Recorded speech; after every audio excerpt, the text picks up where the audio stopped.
My name is Sanchali Ghosh Dastidar, and I will be the host speaker for today's session. I welcome all of you in the International Mental Health Fair 2021, organized by Psychologs Magazine. Today we have Dr. Asa Don Brown as our guest speaker for today. Dr. Asa Don Brown is a clinician. He is a speaker as well as an author.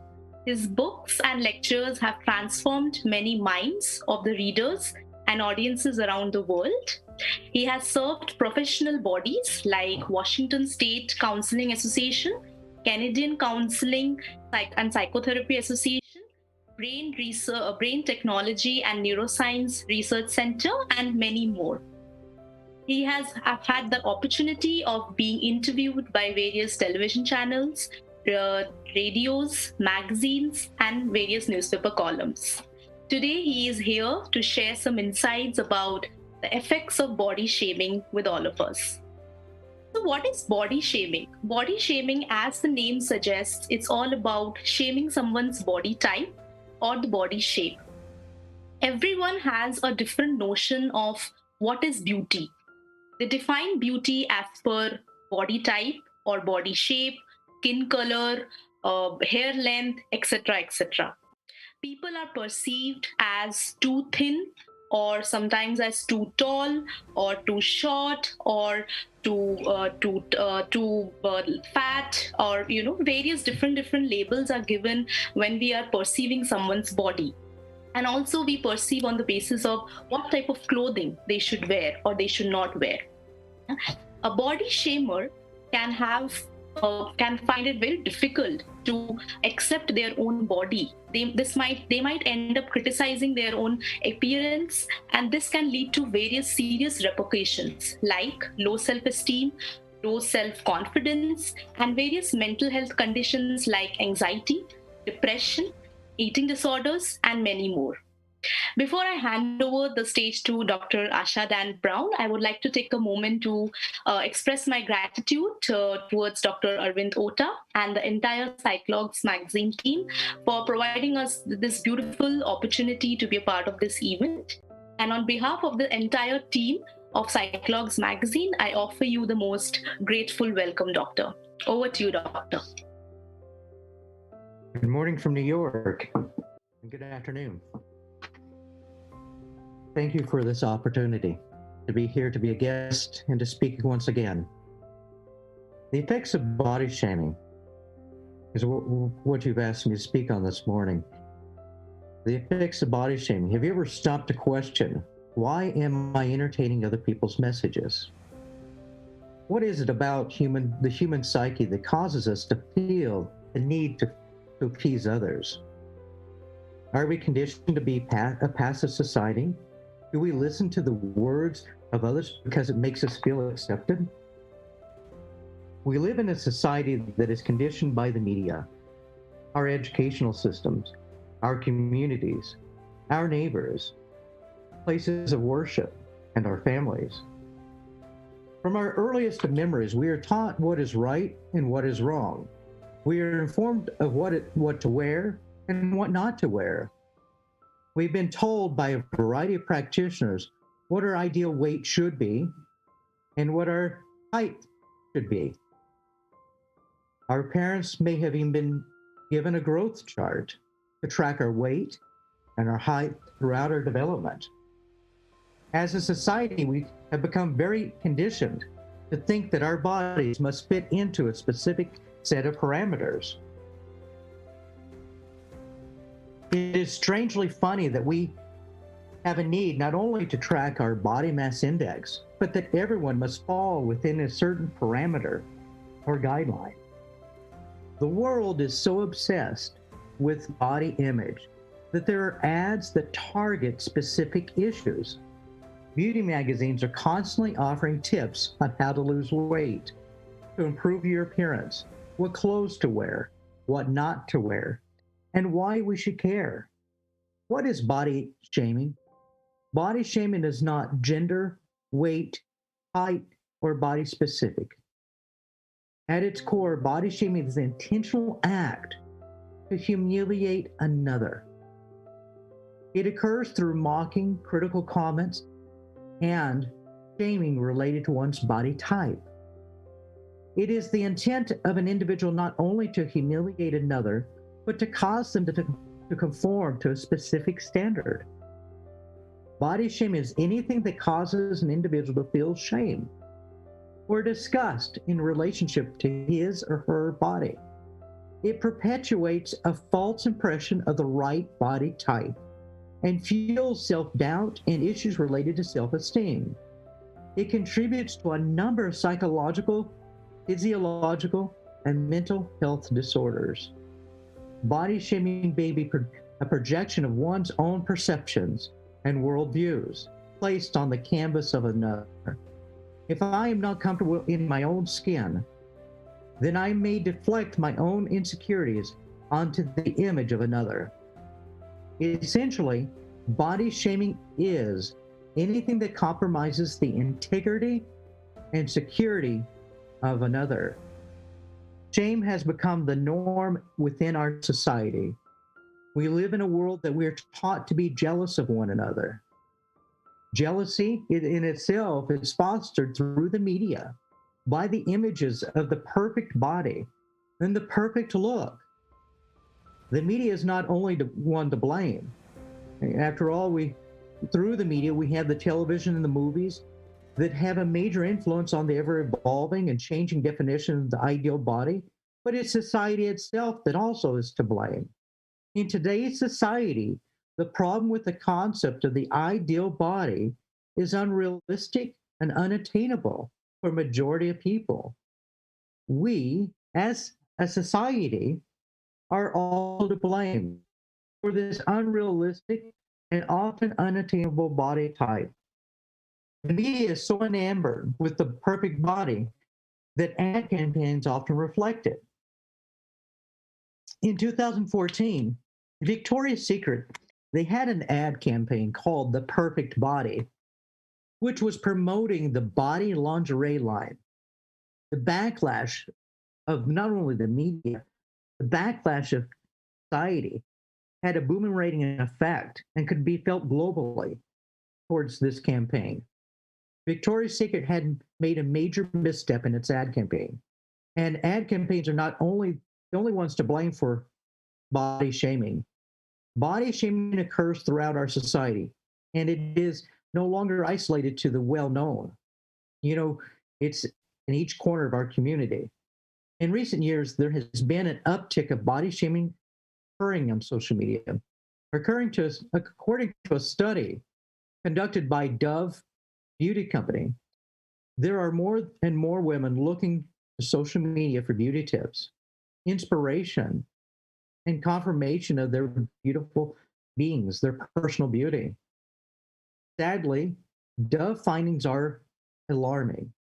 And here are some findings from a recent study conducted by Dove, the real truth about beauty.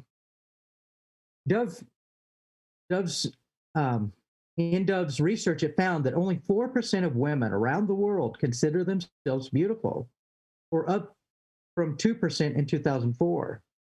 Only 11% of girls globally are comfortable describing themselves as beautiful. 72% of girls feel tremendous pressure to be beautiful. 80% of women agree that every woman has something about her that is beautiful, but they do not see their own beauty. More than half of women globally, at 54%, according to Dove's research, agree that when it comes to how they look, I want you to hear that, how they look, they are their own worst beauty critic. Now, while Dove has examined women, they have not set out to examine men. And I'm willing to bet that the same would hold true for men as well. Men are frequently bombarded with messages of masculinity and the right body type. Men are just as vulnerable, susceptible, and impressionable as women. But the truth is, it remains a silent discussion that we have yet to openly explore. Why does body shaming occur? How does body shaming affect us? Body shaming occurs for many different reasons. While the reasons may vary, the outcome of the shame remains the same.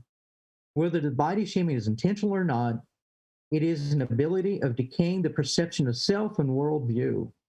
Now, one thing I should state as well is that body shaming can be internal. It can be our own messages. Parents often have the best intentions, but not all parents are equipped to communicate concern. Be diligent that you are supportive of your child and not the cause of your child's feelings of vulnerability. You may have a desire for your child to thrive and be well, but focusing too much energy on the child to develop internal issues related to his or her own self-esteem and image. The media focuses a great deal of its attention on the perceived perfect body. The idealization of body types can be attraction for someone who feels that they are unattractive or that they have the wrong body type. Being uncomfortable in your own body can screw your perception to worldviews up. It's critically important that you are not only comfortable with your own body type, but you are accepting of your body. Commenting on an individual's choice of food or beverage can create apprehension and become an individual's internal dialogue. Be diligent to focus on nutrition rather than diet. Be aware of the language with which you are communicating. Body shaming occurs through the least obvious of gestures and communications. If you're joking that someone is too thin or too fat, they may internalize this communication as shame.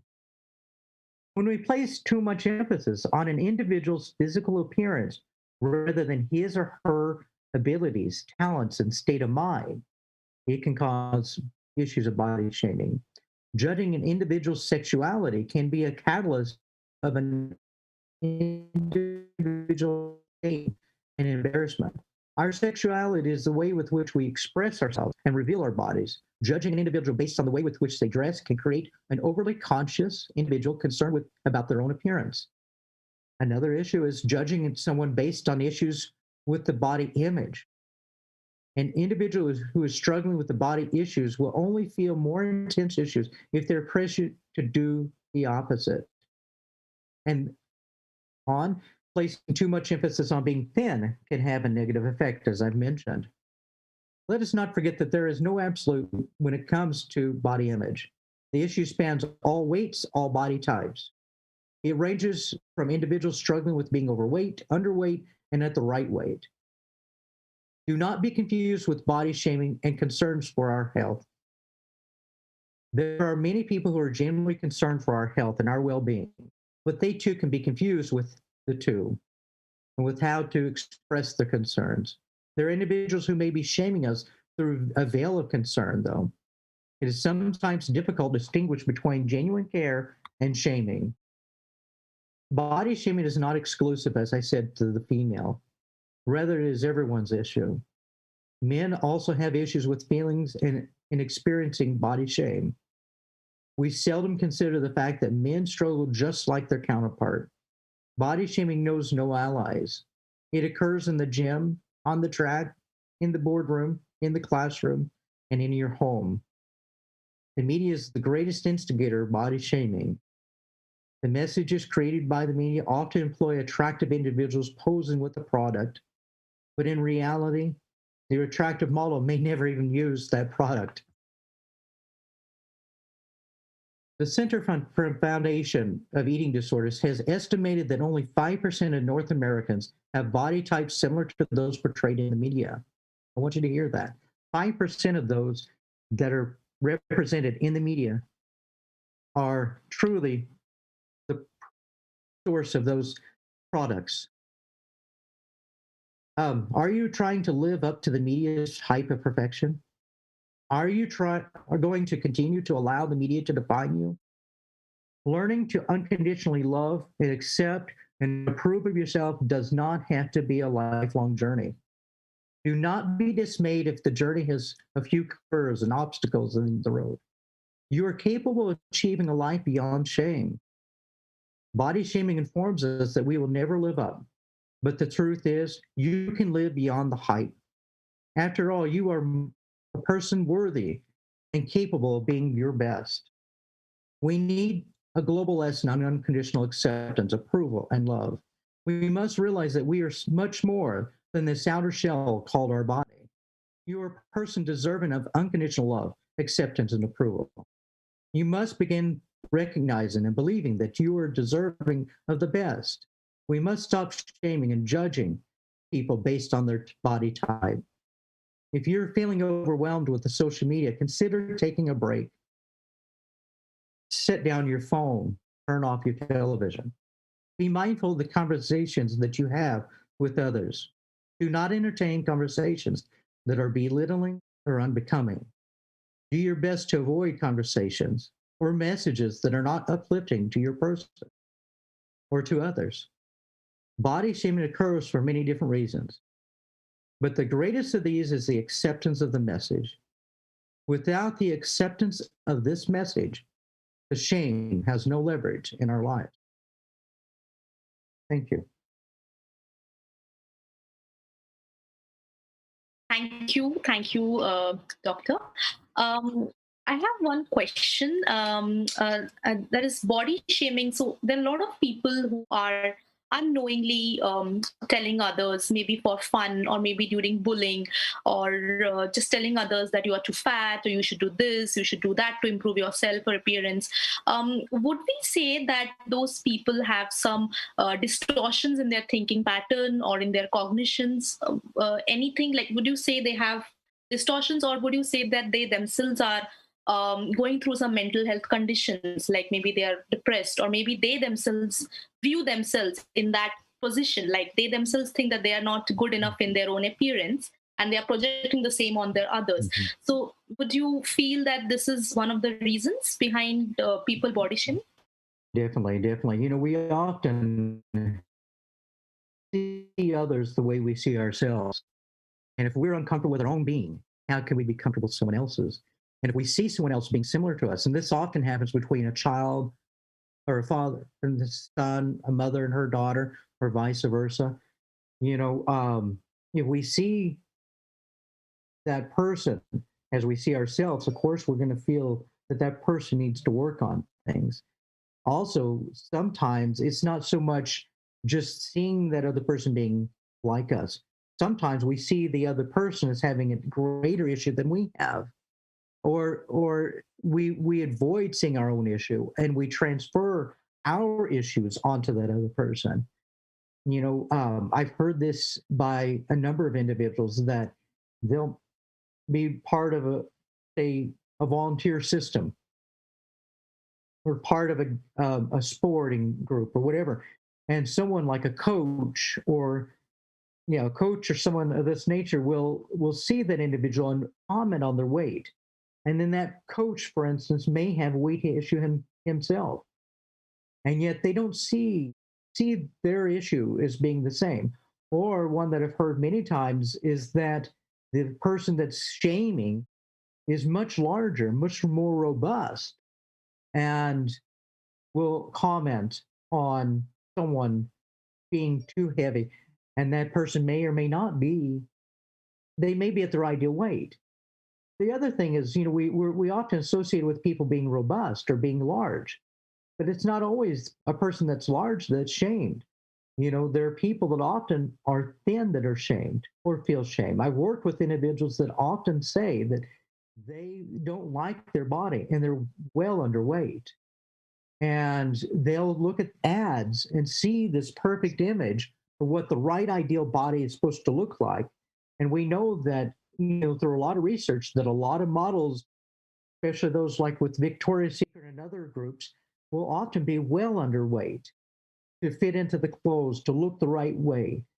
And yet they're not at their ideal weight, you know. And so this young girl that's looking at these impressionable people, or she herself is impressionable, will try to mimic, try to look this way, and then find herself being too thin, struggling with her weight, and yet not eating, not having a healthy diet to mirror this image that she sees in these magazines or on TV. So, So, how can a person overcome these negative thoughts?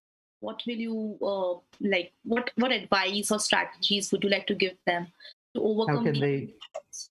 avoid these negative thoughts? Yes, One yes. thing I would say is, you must understand that what other people have to say, their criticisms, don't have to be your reality.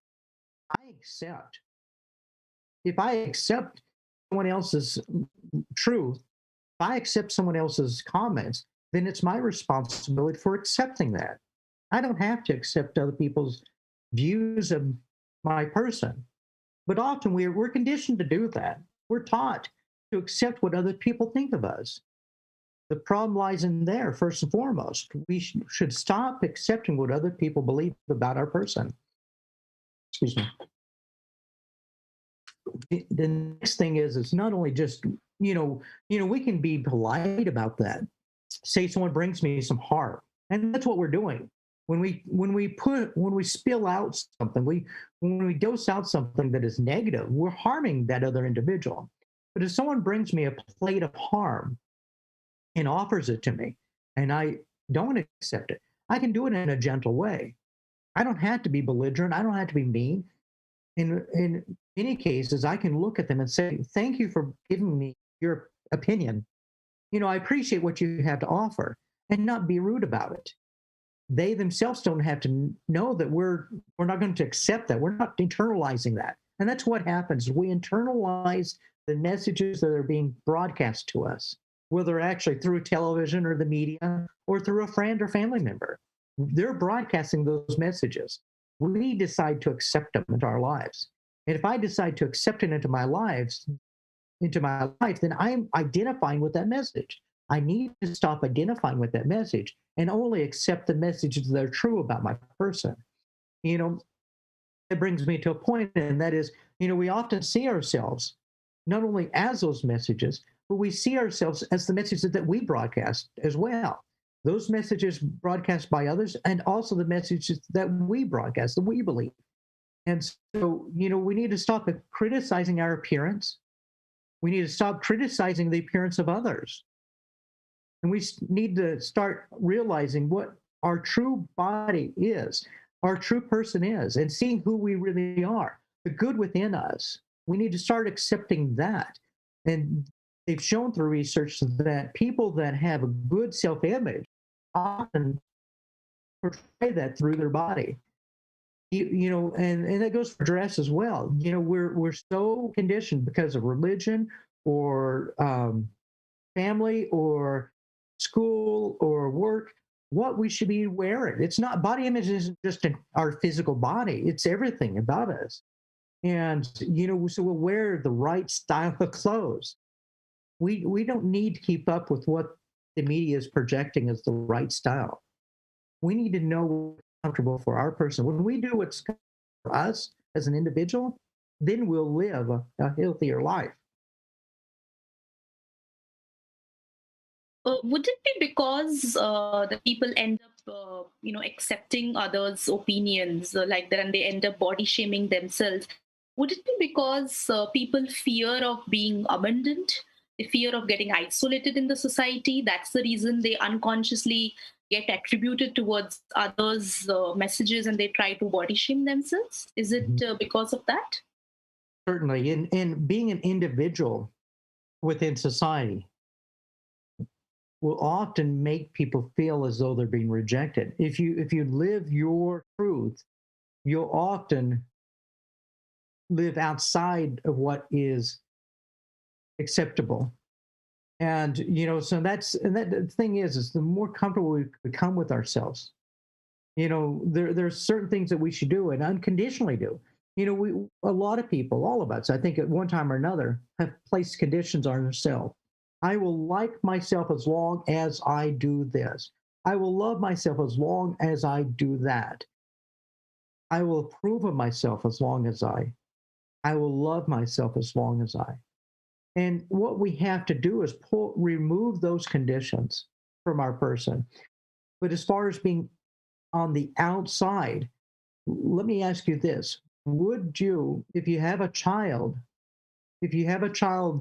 in your life, if that child is your child, Would you want your child doing what it takes to fit into a group that's not going to provide them healthy perspectives and outlooks?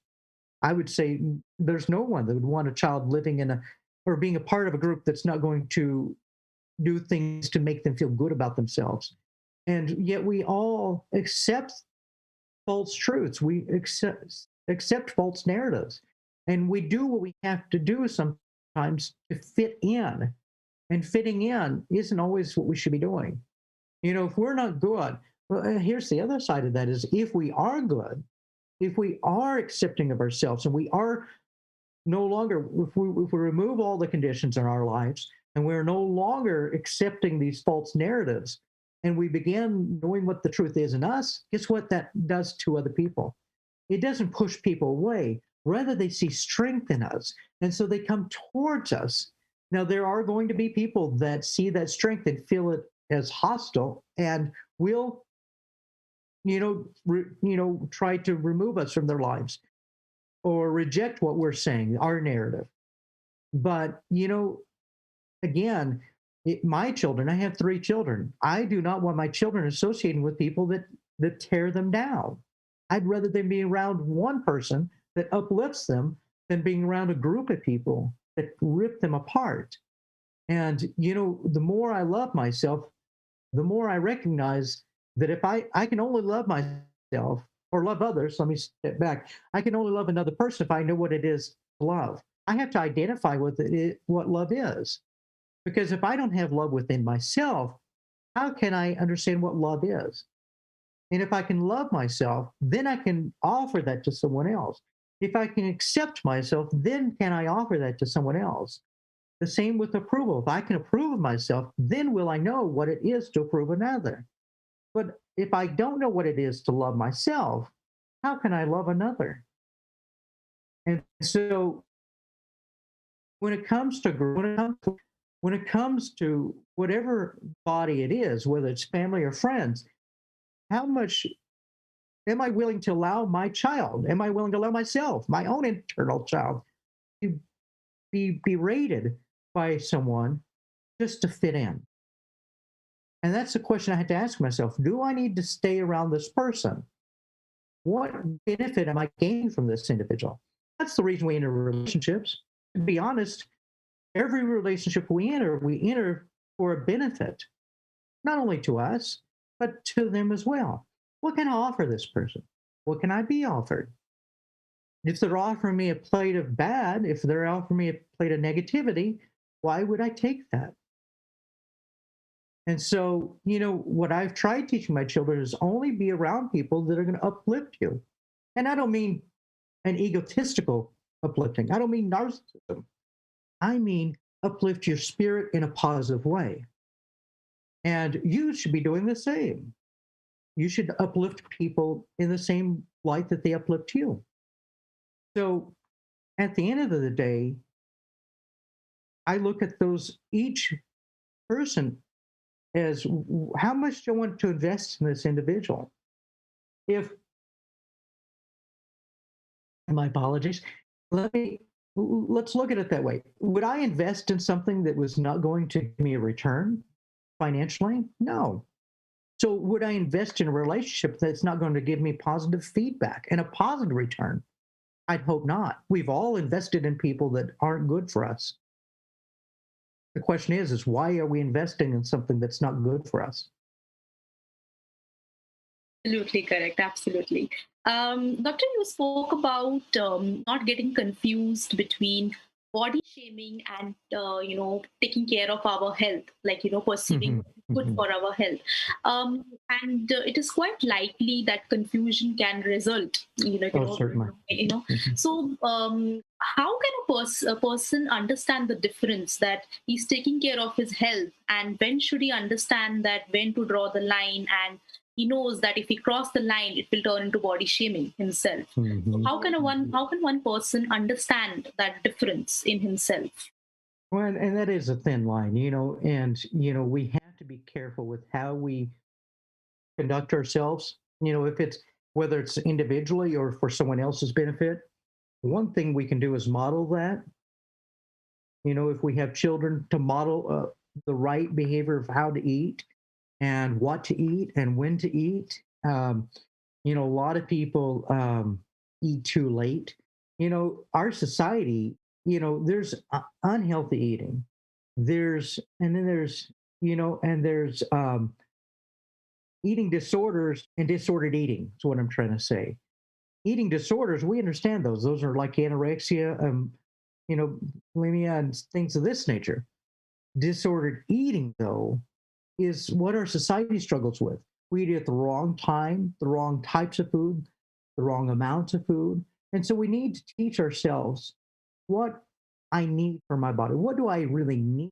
Not what do I want, but rather what do I really need to be fit, to feel healthy, know, to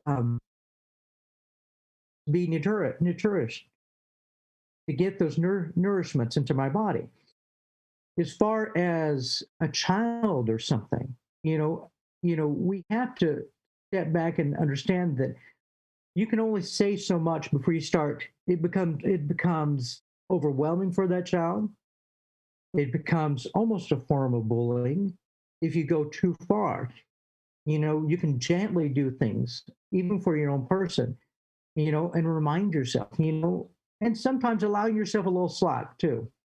You might allow yourself a time to cheat. Okay, I'll have a little bit of this cake rather than a big piece of this cake. I'll have a little piece of candy rather than a large candy bar. And the same as your child. Some people, it's absolutely nothing at all.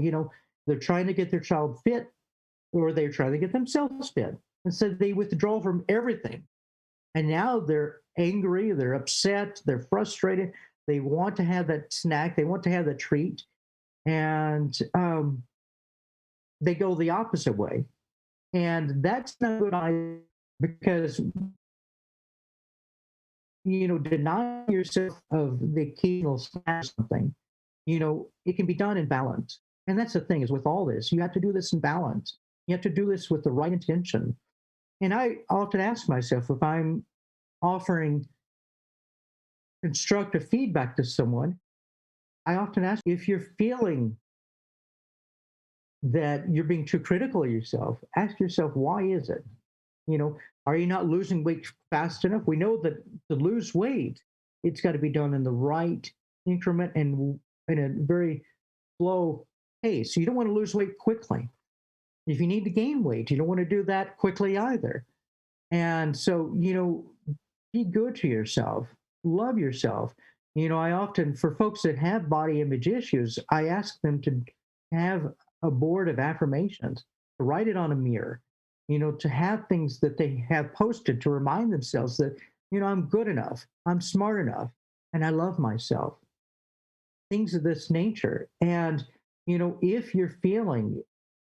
if someone is feeling like they're being criticized rather than giving constructive feedback, then they need to speak up for themselves. And you may need to speak up for yourself if you're criticizing yourself. Well, listen, I'm doing my best. Those negative thoughts intrude all our minds, and we have to deny them room. We have to deny them space in our minds. And so, it's kind of a cognitive relearning of how to see our world. And we need to teach our children the same. We need to teach others the same, that don't believe the hype, don't believe the language that's being spoke to you in your own mind or from the mind of others, and help them to see that. But, that thin line of being helpful and harmful, it is a thin line.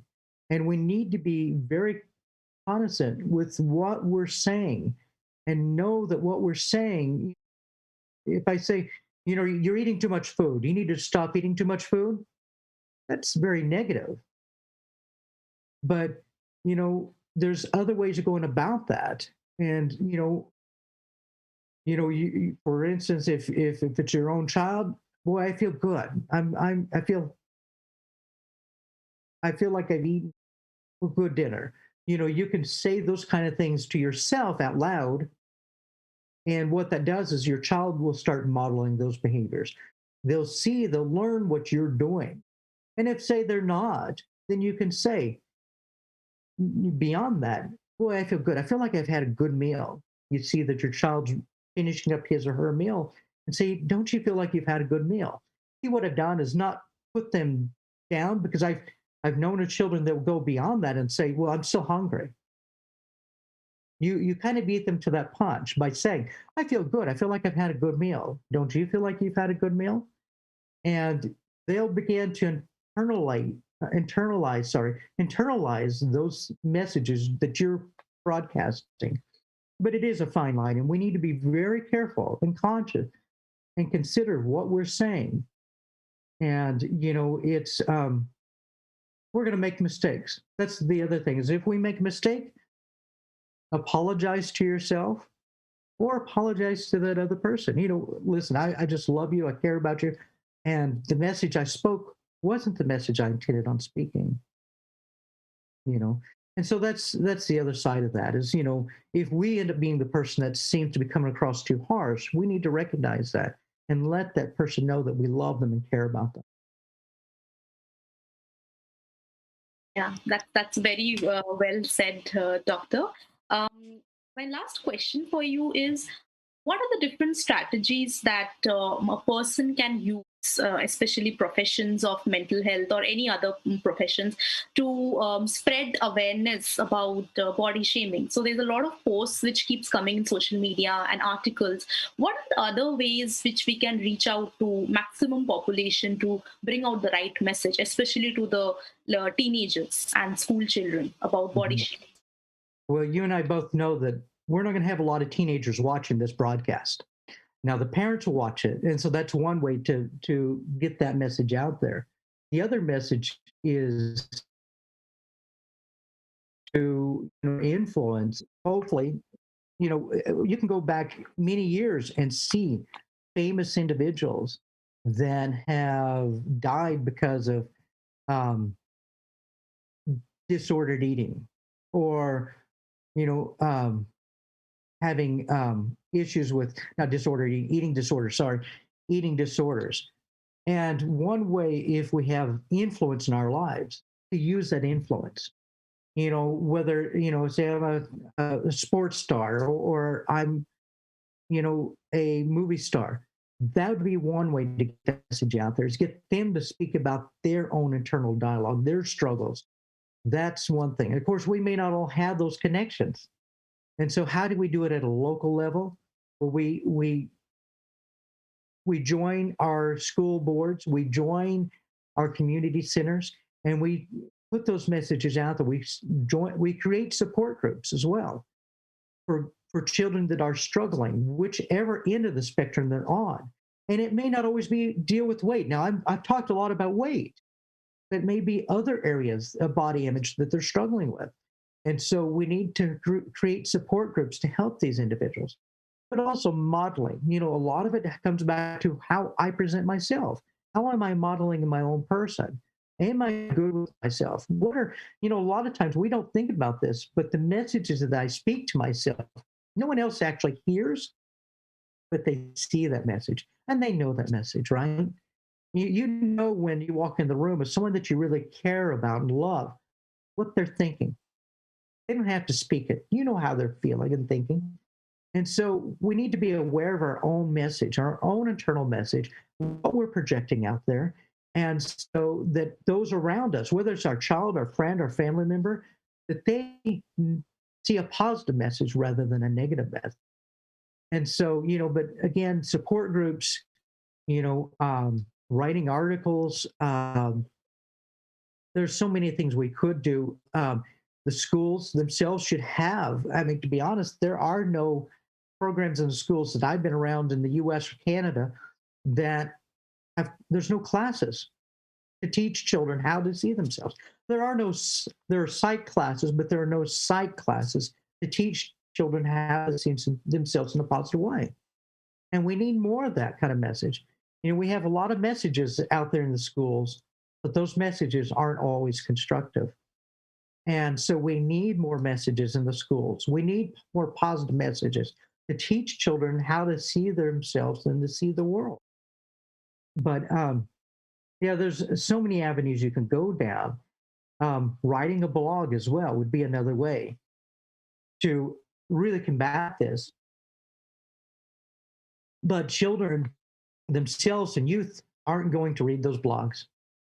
They're going to read the blog about how do I lose weight or how do I fit in? What do I need to do to fit in? They're going to read the wrong blogs. And so it comes back to the local community. Unless you have, again, those connections to Hollywood or to some sports figure or some prominent figure in society, you're not going to reach people on a mass scale that way, unless you have those sort of connections or you yourself are that connection. So you need to begin locally, and that's by first starting with yourself, then working with your children, and then working with the community children. If you have a child come into your home, help that child by saying, you look beautiful today. I love what you're wearing. These kind of messages. And, for me as a father, I try to say positive messages daily to my children. I try. I'm not perfect. I'm sure I missed one here and there, but I try to say something different each time. And, that way it's instilling those messages inside my child, to combat those messages that they're hearing. It's funny. We all hear so many negative messages. I wonder how many positive messages we actually hear in a day. Probably not a lot. But also having our children read and listen to messages that are positive. I try, in my family, we try once a week to listen to a message by someone that's a positive message. It's an uplifting message. And, it's not a lot. In our world today, it's so busy. Full of stuff that are but if you put one positive message a weekend, that's a lot over time, right? And they internalize those messages. And so that's what we need to do is help people to internalize the right messages. And you have to look at your corner of the world. With my children, they've been at home for a year because of COVID. So they're not around a lot of their classmates and their friends. But I say that because don't think that those messages aren't being still broadcast. They have all the social media. They have all their friends still contacting them.